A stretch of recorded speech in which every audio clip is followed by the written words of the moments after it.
All right, I got another one for you guys. Going to be talking about the average age of gamers rising over the past few years.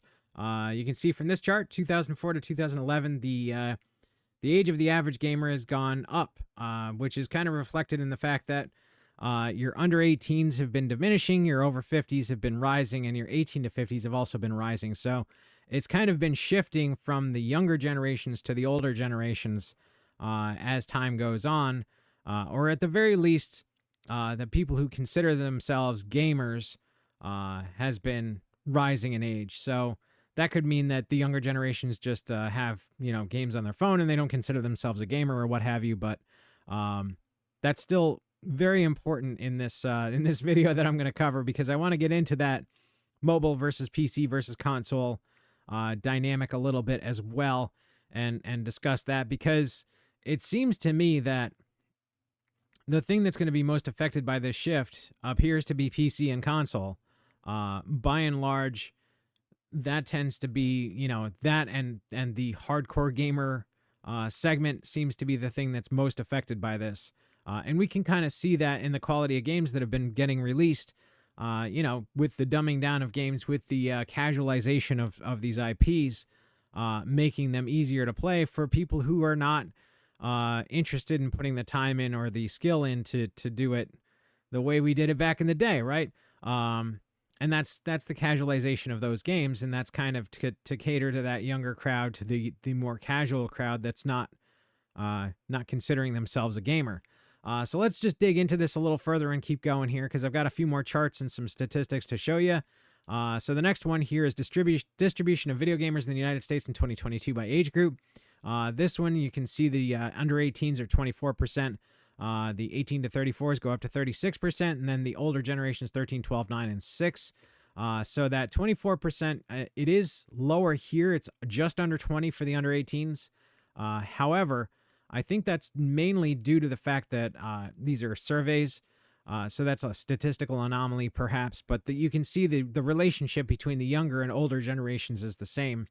The younger generations are significantly less, whereas I think, many years ago, it was a very different situation where the under 18 crowd was more represented in games than the older generations, and it's starting to shift, or it has been shifting for years now, and been getting worse. So let's just continue on, because I want to get more into the console, PC versus mobile divide, and kind of delve into that as well. But this is kind of further evidence that shift is happening, and the generational shift is happening between games. Next up, we are going to look at a few things in this study here. First thing, obviously, is global active gamers over time. You can see that in 2015 it was 2 billion gamers, and 2024 it is just over 3 billion. So it has been increasing the number of gamers. However, that's not necessarily meaning that console and PC is getting more and bigger. It's more focused in mobile, and I'll show you some evidence to that in a minute here. But we don't care about esports. We don't care about region. We want to just go down a little further here and look at some other interesting things. Trying to find it. So yeah, this is the reasoning for playing video games as of February 2021.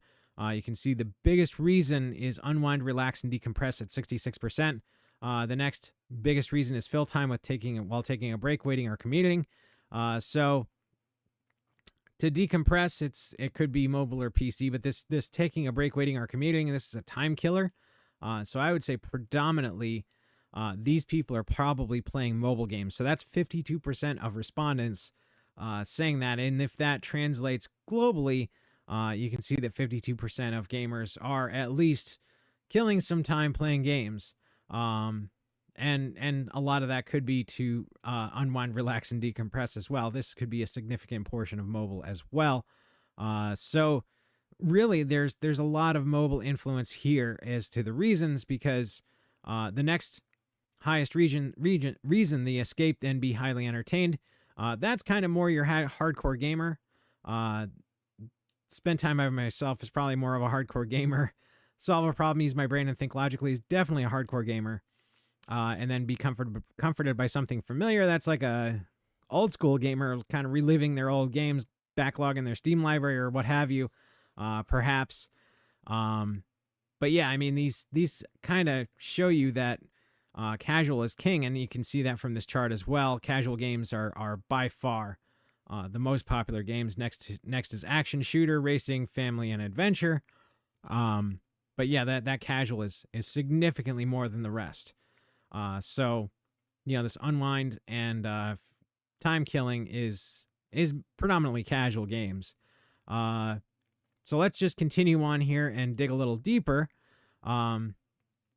This is another study, and you can see that the global gaming revenue is predicted to be about $337 billion in 2027. Blah blah blah. Average age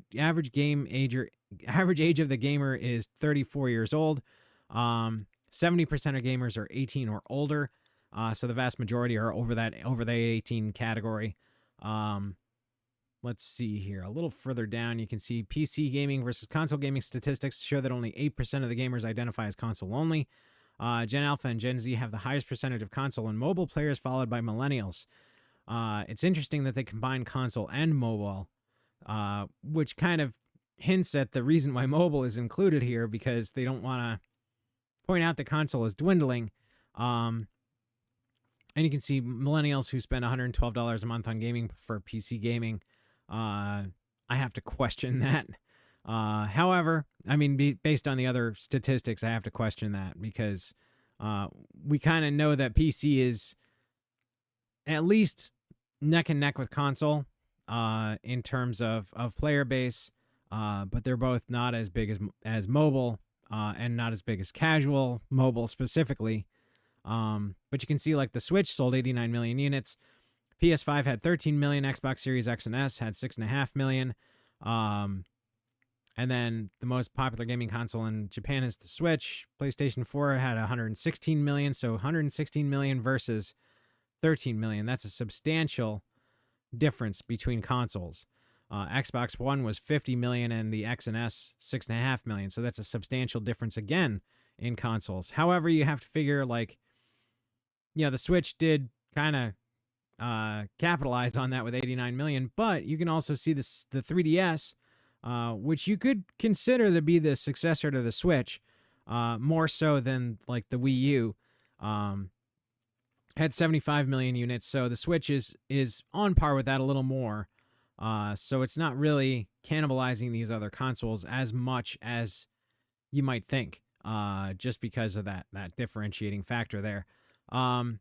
So yeah, let's see here, a little further down. Yeah, 2021, 72% of Americans play video games, which that would include mobile. 53% of those 72% prefer console gaming. Have to question that, to be honest. But it could also mean like the Switch, or some other handheld, as opposed to an actual phone or mobile device.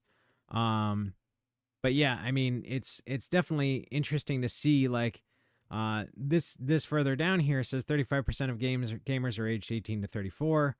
34% of aged gamers in Japan are aged 10 to 19. Average gamers spend 7 hours a week playing video games. So, I mean, there's a significant amount. I mean, average mobile gamer spends $4.20 per month on in-app purchases. And then, 60% play online. But a lot of this stuff is showing you that console is not as big as it used to be. And by association, you can assume that PC is also not as big as it used to be. But they don't actually have that data point in here, unfortunately. So let's just continue on and get to the last chart here, just to kind of cover the final basis and show you kind of some of the interesting stuff going on here. Now, this is a predictive chart. However, it appears that it's got real data at least up till 2021. So let's just kind of dig through that.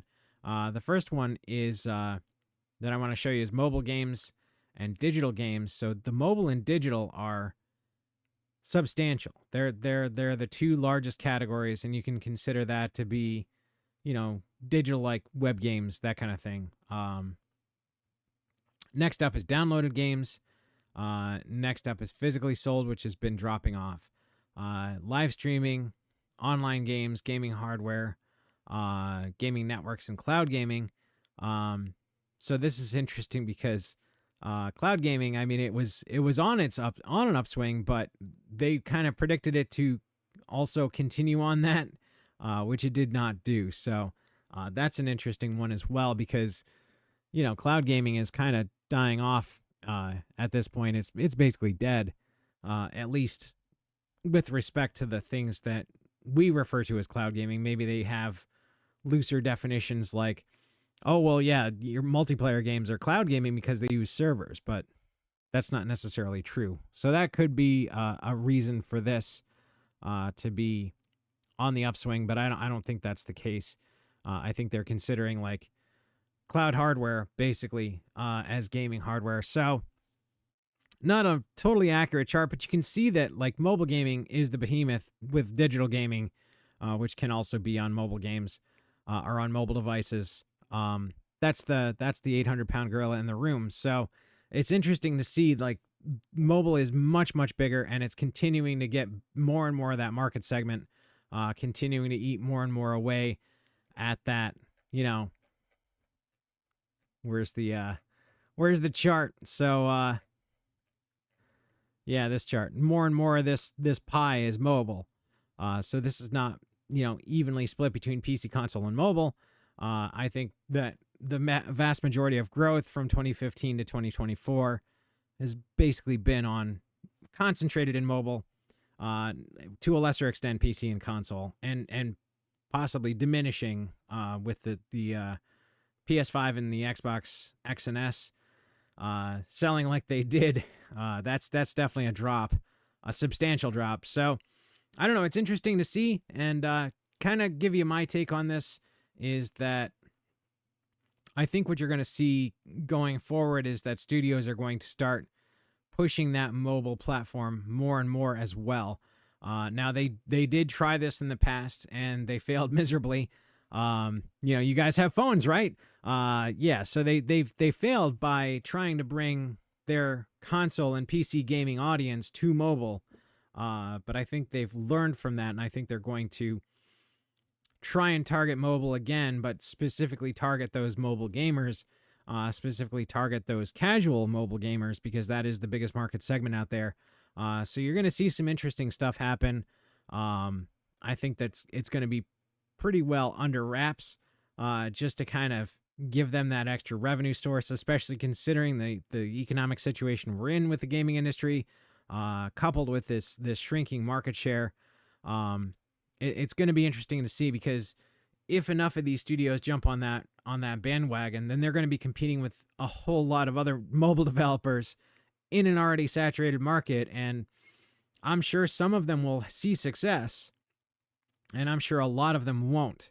And then they'll come to the realization that they're kind of stuck with their PC and console gamer audience, which will be an interesting day, because you have to decide as a studio or as a publisher at that point, like, are you going to continue trying to, push your political ideology on people that are unwilling to accept it, or are you going to kind of bite the bullet and get back to making fun games that will actually sell so that you can stay in business?